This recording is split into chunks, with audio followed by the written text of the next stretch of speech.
Donc, Colline, si tu veux te préparer, présenter,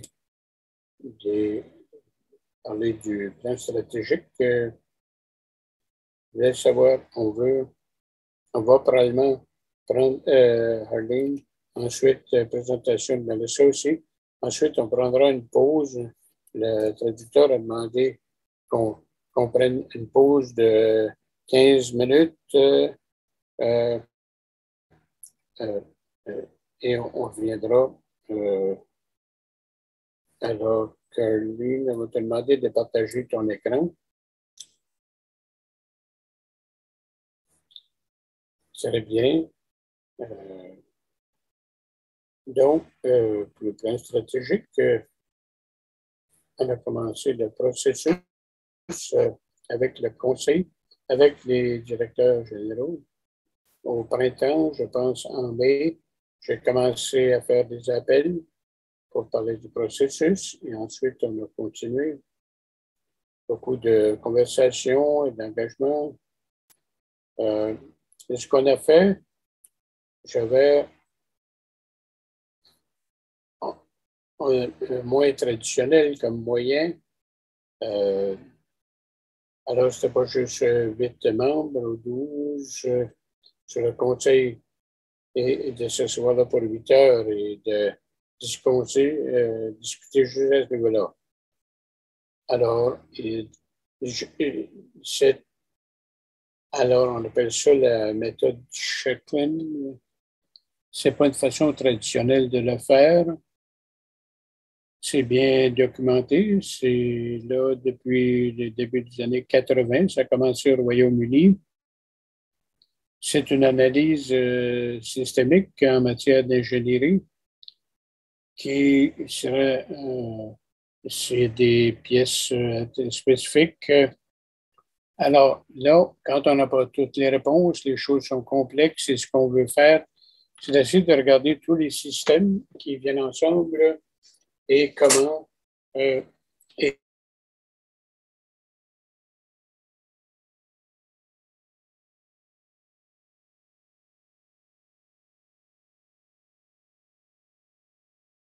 les son système vient de geler, comment influencer les choses, l'industrie fourragère et des prairies au Canada.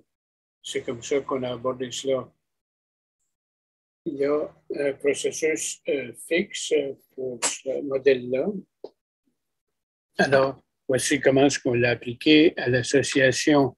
On a engagé 17 individus, y compris des membres du conseil, directeurs généraux, directeurs exécutifs. On avait une liste de questions qui ont été développées. Pour ceux qui voulaient répondre en français, pour le faire de manière écrite, parce que je ne parle pas bien en français, mais je peux le lire. Alors, environ 21h05 de discussion en détail sur différents enjeux.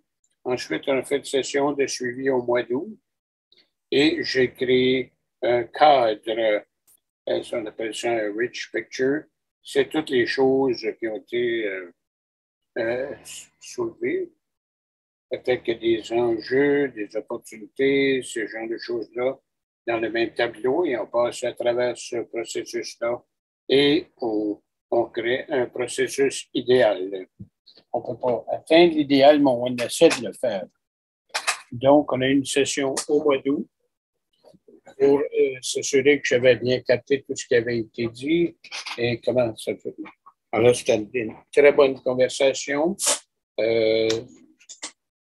Peaufiné, ensuite soumis ça au conseil en novembre et finalisé ça avec les changements. C'était minime à ce moment-là parce que tout venait au conseil et au directeur général. Donc, évaluation, il y avait 2 parties importantes à cette évaluation. Il y avait le Checklin Soft System Analysis. Il y avait une autre que c'était une évaluation organisationnelle de l'organisation. Alors, au niveau de l'industrie, comment les les compétences, les atouts qu'on a comme organisation pour appuyer le développement de ces programmes-là ou l'appui qui est nécessaire pour l'industrie. Alors, les secteurs stratégiques clés, c'est différent que l'ancien plan stratégique. Ce qui est important, qui a été ajouté, c'est leadership et gouvernance. Avoir des structures en place. Ensuite, on avait le développement des marchés, recherche, éducation, revendication. Là où l'association fait très bien, c'est au niveau de l'éducation et de la recherche. Très assez bien revendication, développement des marchés, mais encore là, il y a beaucoup d'opportunités. Et au printemps, on a commencé au printemps, on a fait un rapport d'étape et j'ai regardé l'ancien plan stratégique et à ce moment-là, la plupart des cibles avaient été atteintes. Alors, ce qui s'est passé, c'est que le plan avait été rempli. C'était le temps maintenant de pousser l'enveloppe un peu plus loin. Donc, je vais passer rapidement à travers le niveau plus élevé en matière de stratégie. Et s'il y a des questions, donc, leadership et gouvernance ici, il faut développer une culture au sein du conseil avec une vision stratégique. Et là, c'est plus important. On voulait s'assurer qu'ils ne vont pas travailler sur les petits détails comme conseil, mais qu'ils travaillent à un niveau supérieur. Et j'ai entendu des choses intéressantes, des choses qui ne sont pas discutées régulièrement, mais ce sont des vrais enjeux pour l'industrie. Alors, c'est bien de trier ces enjeux-là. Et c'est là qu'on veut que le Conseil mette son attention. Alors, on peut le faire. On peut améliorer la structure de gouvernance, identifier les facteurs externes qui affectent l'industrie des forages et l'association comme telle. Et aussi, quand les gens entendent des choses de différentes parties de l'industrie. Et ensuite, alors, on voulait aborder les producteurs dans les deux langues actuelles. Alors, ça, c'était fait dans l'ensemble de la stratégie. Ça semble bien s'insérer ici. Au niveau du développement des marchés, pour s'assurer qu'il y a un marché disponible des produits fourragers, pour renforcer la viabilité de cela, les ventes. On veut s'assurer que les canaux de distribution existants et nouveaux fonctionnent bien. On avait eu des problèmes par les années passées et c'est un défi continu pour renforcer l'ensemble de la chaîne de valeur au niveau de la semence. Si on n'a pas la semence, c'est plus difficile. Et ensuite, identifier et gérer les risques qui affectent la production. Avec la recherche, comme je disais, il y a beaucoup de recherches. On va en entendre plus de docteurs plus tard, mais on veut appuyer ce qui est important pour l'association au Canada. Alors, ce qui affecte les opportunités de valeur ajoutée, identifier et gérer des risques qui affectent la production, changement climatique, etc. En matière d'éducation, c'est probablement celui qui était le plus haut coté par les membres du Conseil. Du point de vue de la conférence, il y avait déjà beaucoup qui était fait, comme Cédric a dit. Melissa et moi, on travaille en ligne en matière d'éducation. On fait nos propres... alors, on contribue quand on le peut. Et donc, on veut s'assurer que le message est véhiculé, les meilleures pratiques, c'est important. Ce n'est pas tout à fait de communication ou éducation. Donc, l'adoption de meilleures pratiques, mettre en œuvre la conférence et développer pour qu'on ait accès à l'information à tout temps de la journée. On veut s'assurer que l'information va être là longtemps. Au niveau de la revendication, bâtir, sensibiliser des avantages des forages et du secteur des produits au Canada. Alors, à la fois pour le gouvernement et le grand public, donc, être plus stratégique, comment est-ce qu'on va faire des relations avec les différents pays de gouvernement et ensuite renforcer les réseaux à travers le secteur non lucratif. Ça va très bien. En fait, c'est déjà très bien, mais pour être plus stratégique, le temps et les ressources sont bien utilisés et, et engager le public sur l'enjeu des forages. Il semble que ce n'est pas aussi populaire, mais peut-être que ça devient plus à l'esprit des gens maintenant. Alors, les mots-clés, alors comment gérer cette relation-là également. Donc, pour la mise en application, on a une stratégie. Qu'est-ce qu'on fait? On la laisse sur la tablette ou bien qu'on va la mettre en vigueur, en action? Donc, on a un logiciel pour la gestion de projet. Alors, on va mettre ça là-dedans. Ça nous donne des recommandations. Et ensuite, la prochaine étape pour le conseil, c'est de décider des priorités. Il y a beaucoup dans ce plan-là. Alors, on a un plan consensuel qui est sorti de cela et on veut s'assurer que tout s'insère dans la stratégie et d'avoir de l'imputabilité et des calendriers des échéanciers. Alors, on veut s'assurer, le dernier plan a pris environ 5 ans et ensuite, ceci est pour les 5 prochaines années. Donc, voici les choses les plus importantes. Ça peut changer au fil du temps. Peut-être que la distribution devient une priorité ou la revendication devient une priorité. Alors, stratégiquement, c'est d'avoir des échéanciers et d'affecter ces ressources-là, les responsabilités. Il va y avoir des tâches qui vont bien avec les gens sur l'équipe déjà et aussi d'autres, des pensées à de plus haut niveau en la matière de stratégie où le conseil va avoir une grande influence sur la direction que ça va prendre.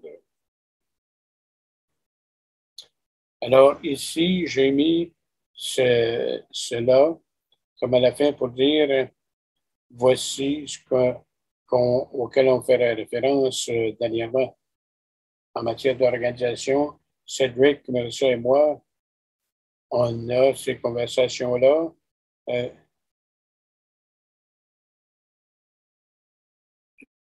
Il y a quelque chose qui a interféré là. Alors, c'est notre matrice ici.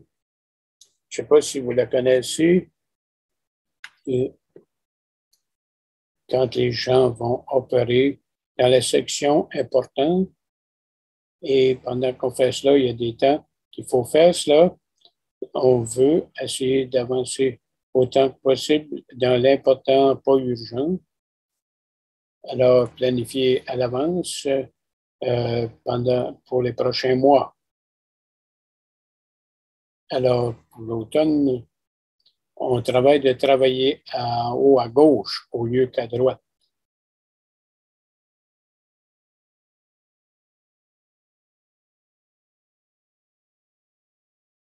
Est-ce qu'il y a des questions là-dessus?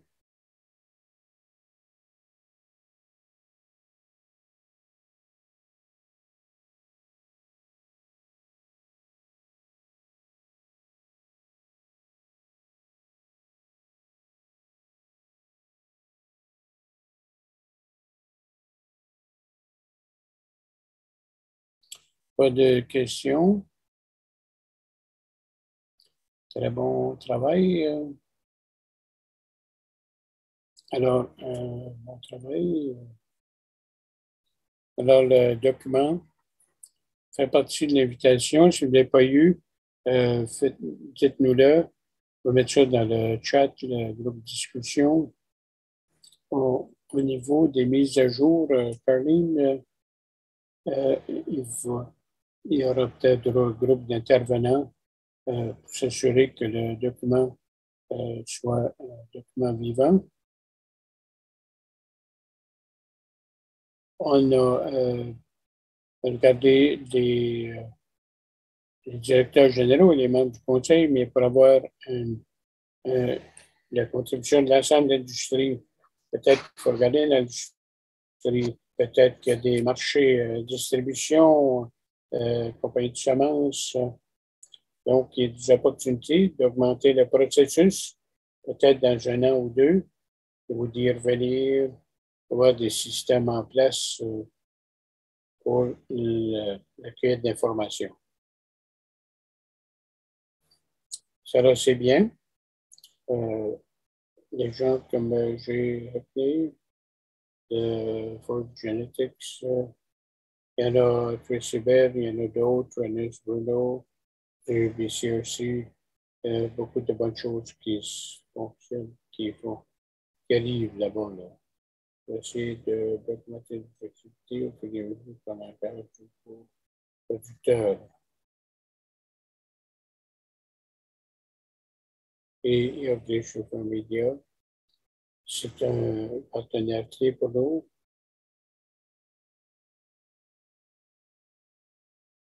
Vous voyez le contenu.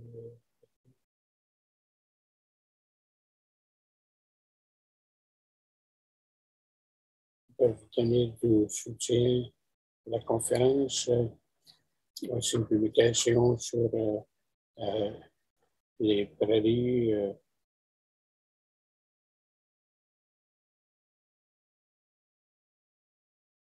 Alors, un commentaire ici de Grant qui dit que la recherche doit être disséminée plus rapidement par l'association parce que il y a plusieurs qui n'ont pas accès et qui veulent faire des efforts pour faire avancer l'industrie. Y a-t-il des commentaires que tu aurais là-dessus, Grant?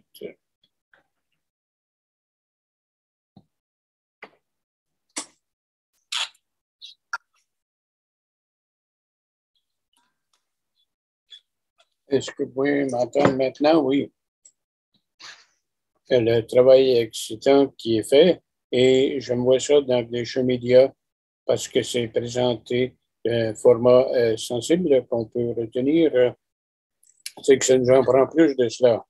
Et la recherche, le comité a mentionné des préoccupations sur la différence de la région plus récente et les forages n'étaient pas là-dedans dans l'ensemble. Il faut travailler avec l'association pour prendre l'information la plus récente pour que les producteurs puissent en suivre et en faire partie. Ça, c'est venu de la rencontre d'hier. C'est une conversation continue alors que les ressources sont amenées à travers le pays sur la recherche qui a été effectuée par le passé, qui font partie de notre objectif que Richard et Christine créaient pour nous au fil du temps. Oui, Maxime faisait partie de ce projet-là à l'origine. Alors, c'est un enjeu continu. Alors, on va prendre note de cela. Colleen et Grant, c'est quelque chose qu'il faudrait remettre à l'ordre du jour avec la recherche d'extension.